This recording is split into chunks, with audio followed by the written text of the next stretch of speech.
Paul, from what you've heard on the ground there in Toowoomba, just how powerful, just how devastating has this flash flooding been? Well, I think of all the images we've seen throughout this flood crisis in Queensland, Scott, this would have to be amongst the most dramatic things that we've ever seen. I mean, there were cars literally picked up like matchsticks, swept along by the floodwaters. There were people clinging to light poles for their lives, and emergency service workers were suddenly getting calls all over the city for help. There were people stranded on top of cars. Just incredible to think that in this city that could happen, and it was right in the middle of the CBD. How much warning did the residents and businesses get that this wall of water was headed their way? Well, there have been warnings for the last 24 hours that this big weather system was going to hit all of southeast Queensland, but because I think this was a flash flood, nobody was prepared for this, and it happened so quickly. People were telling me that one moment the main street was fairly clear of water, and suddenly this wall of water came through, taking all before it, and minutes later it was clear again. So I don't know how you can have warnings for a flash flood like that.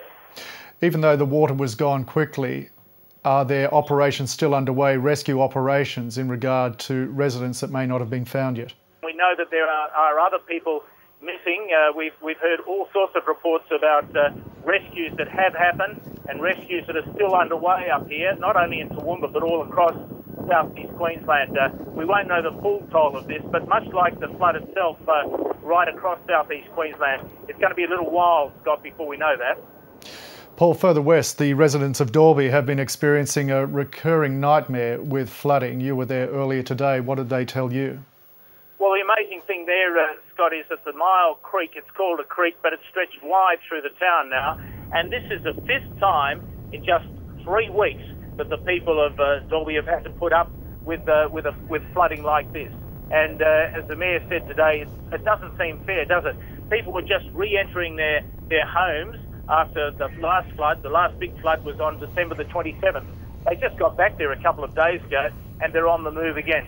That floodwater is still rising as we speak, and it's going to be the biggest of all the 5 flood episodes that have struck that town. But that's just one town, isn't it, Scott? Right across this entire region, running from Bundaberg all the way to the New South Wales border, all the way west to St George. It's a huge area that's being consumed by these floods.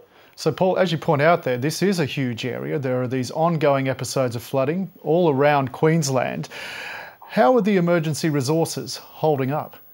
Well, they're very stretched, Scott, and we've seen that today here in Toowoomba.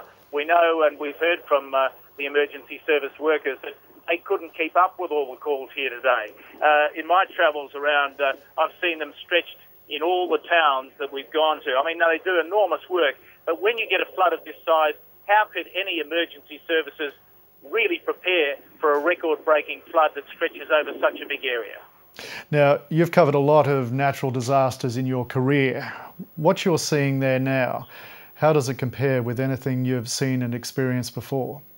Well, it's much bigger than the floods I've seen, which happened back in the 1990s here and even in the 1980s here, because they're saying these floods are the biggest in the history of Queensland. I mean, when you see some of those floodwaters that are moving down the top of the Murray-Darling Basin, and this is before this rain arrived, 15 kilometres wide those floodwaters are north of St George, and if you come back towards the other towns on the edge of the Great Divide, and you talk about rainfall, 350 mils fell in a day in one town just near Maryborough. Those rainfall figures are just incredible. So this has to go down as the greatest flood that Queensland has ever confronted. Paul Lockyer in Toowoomba, thanks for your time tonight. Thanks, Scott.